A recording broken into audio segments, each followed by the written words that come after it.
last few years we've been dealing with all the COVID shite, anybody find that every now and again they felt like they were going a little bit mad?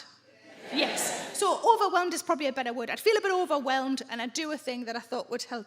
Let me tell you a few of the things I tried. First thing I tried, I bought some seeds. Do you remember there was a while back there when food was so scarce we all thought we were going to have to grow it all ourselves? I bought some seeds. My friend quite rightly pointed out that seeds only really grow fruit and vegetables. I thought, what fucking use is that to me? Where are the seeds for the Twixes and the toilet rolls and the microwave dinners? That's what I need. Does anybody want to hazard a guess how many seeds I actually planted? None. Thank you, none. There's a man the other day shouted out 2, which has got to be the weirdest suggestion of all. Sounds like I just tripped when I got out the car and a couple accidentally landed in the ground. Another thing I tried a bit of yoga. Does anybody do yoga? Well, they even sound quite relaxed when they're answering the question, don't they? Yes, I do yoga. I'm bendy as fuck. I tried a bit of yoga, watched a lady on YouTube. Had to turn the volume up really loud, though, because I couldn't hear what she was telling me to do over all of the clicking of my joints. And initially I thought, is this going to be harder for me? Because I'm fat and the woman in the video is wafer thin and tiny. Is this going to be harder for me? And then after a while I realised, if anything, I had a slight unfair advantage. For example, when she said, pull in your lower belly, I thought, I'm glad she knows I've got 2.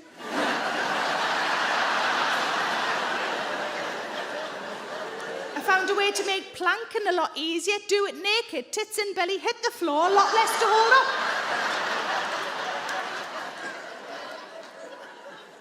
And pretty much every time she said chin to chest, I was sort of already doing it.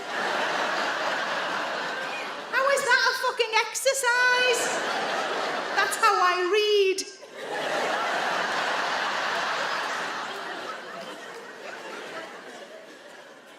Another thing I tried. Give me a woo if you've heard of the Couch to 5K app.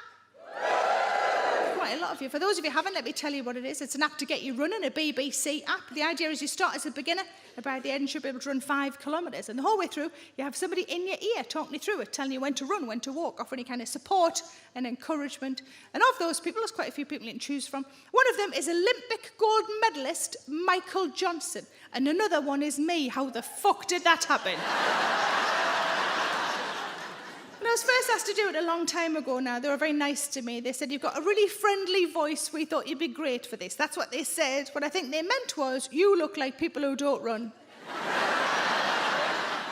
When I recorded it, I said, can I mix it up? Can I change it round? Can I put my own words in? They said, no, it's BBC, it's health. It's very important you just stick with what's written. All I was allowed to do is put in some well-done flowers and well-done pets. That's all I was allowed. All I really want to do on the bit where it says, and now have a snack, such as a banana. Really quietly underneath, I just wanted to go, muffin. So that you knew it was definitely me. And in case we were worried, I was safe. It's good to know that. It's good to know. But pretty much every day, somebody on social media will send me a message saying they've started it, or they finished it, or they're in the middle of it, and they never thought they could run, and now they can run, and they love it. And on one of my overwhelmed days, I thought, if it's working for all of those people, maybe I should be giving it a go. And then I thought, should I use my own voice? I couldn't work out if I'd find it inspirational or really fucking irritating. And the truth is both. Some days it would say things like, you're doing really well, I'm really proud of you. And I'd be like, I am doing really well. Thanks for being proud of me, past me, sitting on a sofa eating a fucking biscuit. Then other days it would say, well, if that went well, why don't you run a bit faster? And I would say, why don't you fuck the fuck off?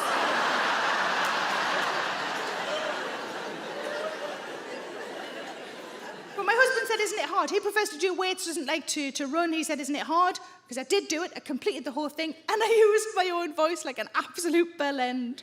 I said, of course it's hard, it's running. I said, haven't we all done loads of hard things over the last few years we never thought we'd have to do? And I came up with something that sounds like a catchphrase. I don't know where it came from, but I like it, and I'm keeping it. I said, of course it's hard, because if it was easy, it'd be biscuits. I don't know where that came from. You've all gained weight in the last few years, yes?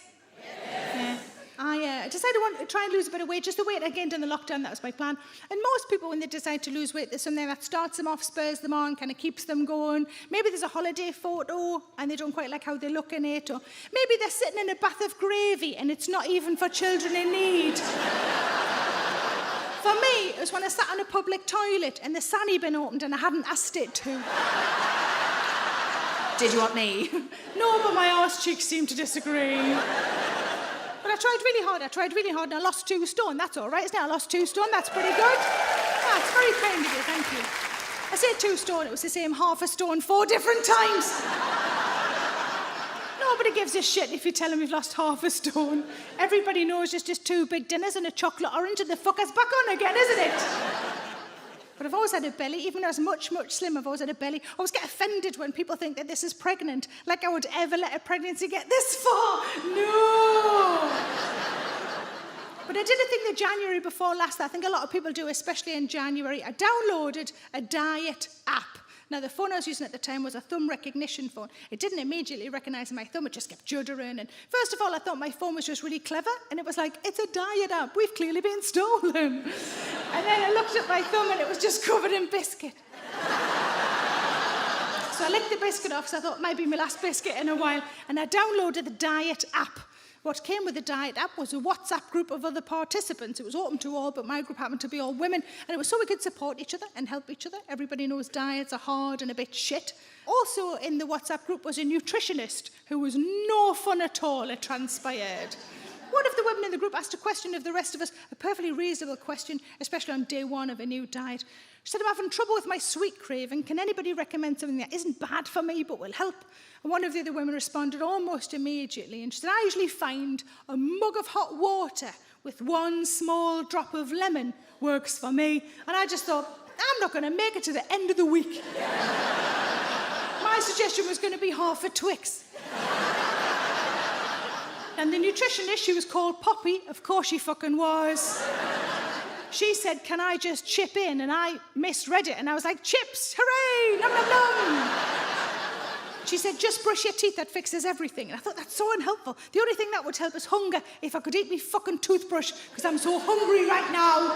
You daft cow. Cows.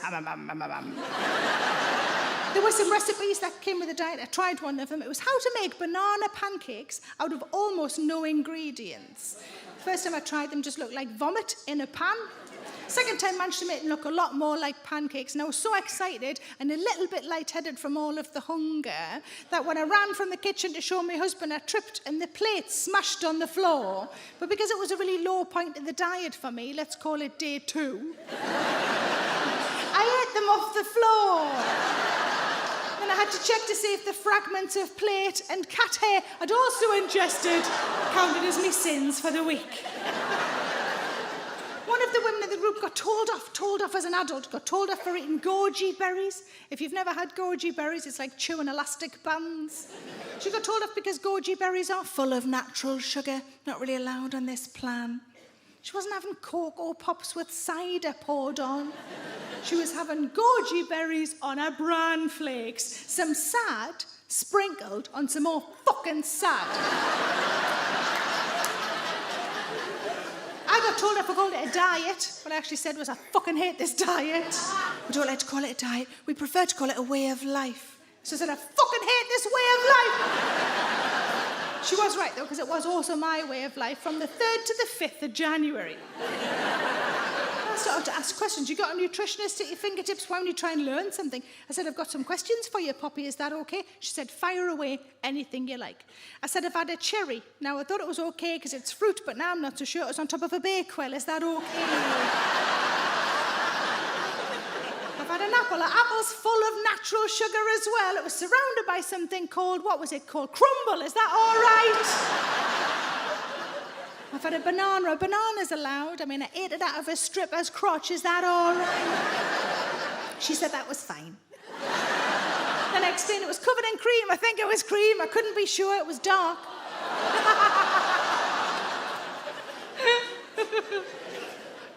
But the final straw for me, my last day on the diet, or day 3, was when Poppy came on the WhatsApp group and she said, hey, girls. Which always pissed me off, because all women in their 40s and 50s, fuck off with your girls. Hey, girls, can I just check if you all definitely challenged yourselves this week? And I was the first to respond. I said, I've challenged myself, Poppy. She said, oh, good, please share it with the group. I said, gladly. I said, I challenged myself. I said, I walked into Asda. I went to the whoops section. I found 2 Belgian buns that had to be eaten by midnight, and I fucking did it!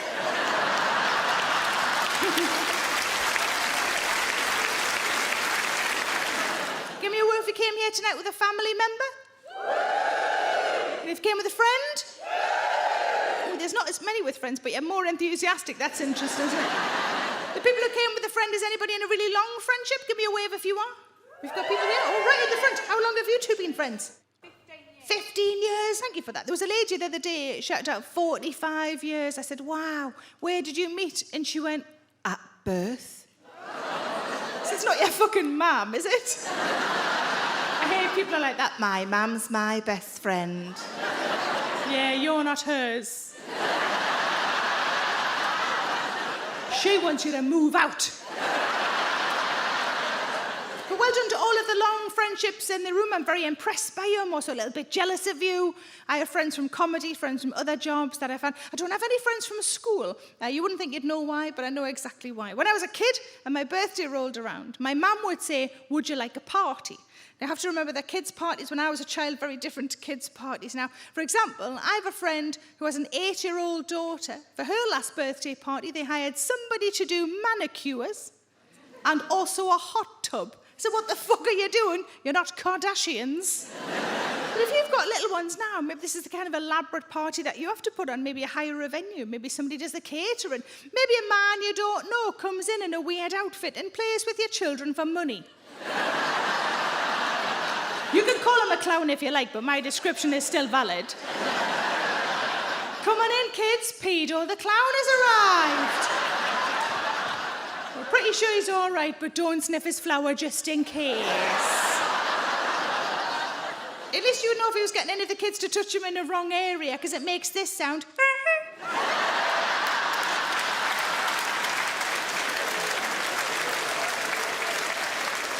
I fully expect at some point on this tour to start getting really angry emails from clowns, which I will then forward on to the police. I found another one for you. You're welcome. Did a show in Antwerp a while back, in Antwerp in Belgium, and just after I honked, a man on the front row, really quiet, really sinister looking, just went, do it again. So for him and for you. This is not the kind of party that was an offer to me, though, when I was a child. Let's gauge your age in the room. Give me a woo if you're under 40. 40 and above? There's a lot more of us. We can take them, can't we? The kind of party that was an offer to me in the 70s and the 80s would be this. 6 friends maximum. That's the sort of amount I would have struggled to fill at that age. Somebody would have to bring their cousin just to make up the numbers. In your house, wasn't it always in your house? And your mum or a mum, someone's mum, would prepare the food. And by that I mean they would cut it all into cubes. So it could take part in the hedgehog. Anything that wasn't cut into cubes was cut on an angle, so you know you're at a party. That's how you know. I don't know if you know, but this works as an adult as well. If you're ever at somebody's house and you're like, is it a party? Is it not a party? Look at the food. Is it cut on an angle? You're at a fucking party. Or the biscuits fanned out on a plate. You're at a fucking party. You don't do that for yourself, do you?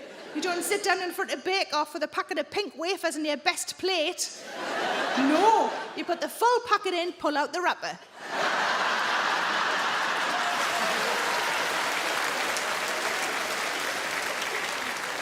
There'd also be party games. Wouldn't there be party games? One of your toys would be wrapped up several times and passed around until some other fucker takes it home. Someone would piss themselves, wouldn't they, always?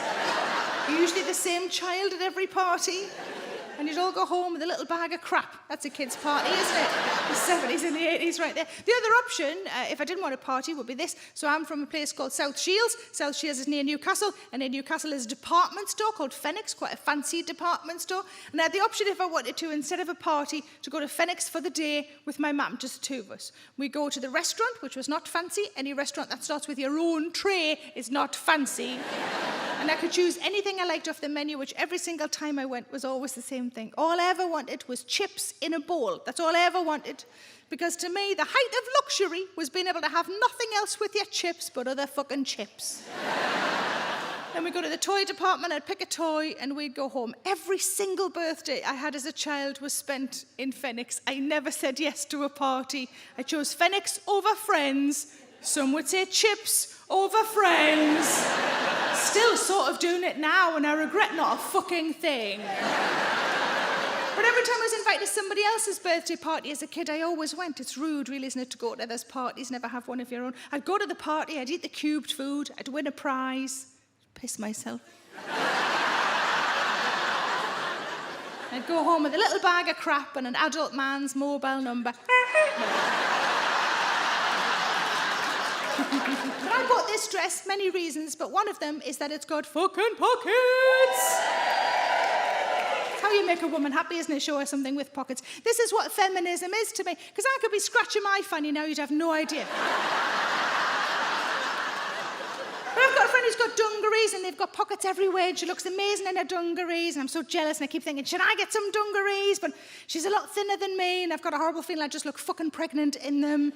And that's what I said to my husband. I said, I think the only way I could get away with dungarees is if either I lost loads of weight, it's not going to happen, I can't be bothered, or I wait until I'm so old that I couldn't possibly be pregnant. Which these days, because of fucking science, is about 70, isn't it? Thanks, fucking science. My husband went, oh, and I thought, oh, he's got a good logical brain. He's thought of a third solution. He said you could just wear the dungarees, but always carry a paintbrush with you. He said, no, in Milo, people just point and go, look at that fat old lady preparing the nursery for her unborn child. We're heading on for my favourite time of the day, which is bedtime. Fucking love sleeping. I don't, however, sleep naked. Give me a word if you do sleep naked. And if you don't? The main reason I don't sleep naked is we've got a cat who's an arsehole. And if your toes are popping out the end of the duvet, he will nibble on them. Imagine what he'd do to me, Fanny. I'm not risking it. Not risking it.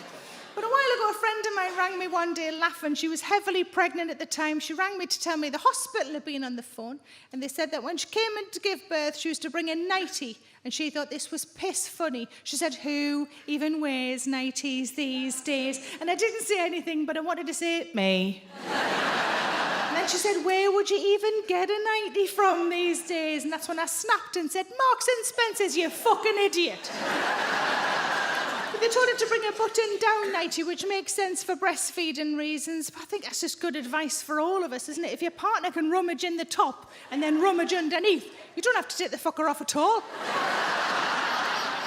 There are some health benefits to sleeping naked, let me tell you. There's 3 of them. Let me talk you through them. Number 1, keeps your temperature down, and I thought, well, so does sticking a leg out. Number 2, improves self-esteem. That sounds like a load of shit, doesn't it? I don't think it would improve my self-esteem if my husband rolled over to see me lying there with a chin full of tits.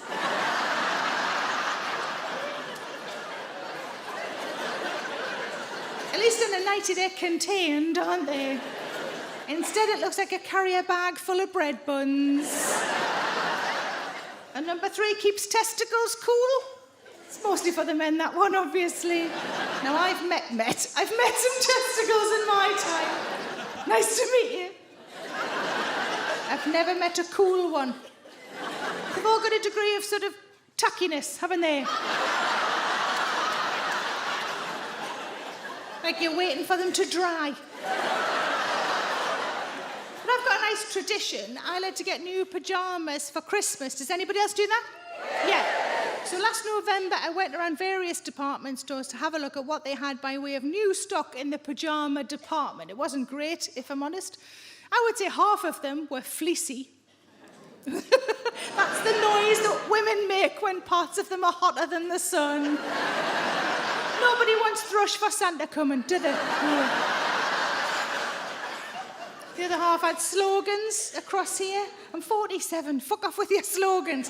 I saw 2 slogans. One said, it's Prosecco o'clock, which I don't know if you know is not an actual time, just a fancy term for alcoholism. And the other one said, there's always time for a brunch. And there's not, is there? Sometimes it's just you and some Weetabix, and it's pretty fucking sad. Thanks for watching. You know what would be great is if you liked and subscribed. I'm so needy, I'm so sorry. And why not come and see me live? And the tickets are available at sarahmillican.co.uk. Put the kettle on and settle in.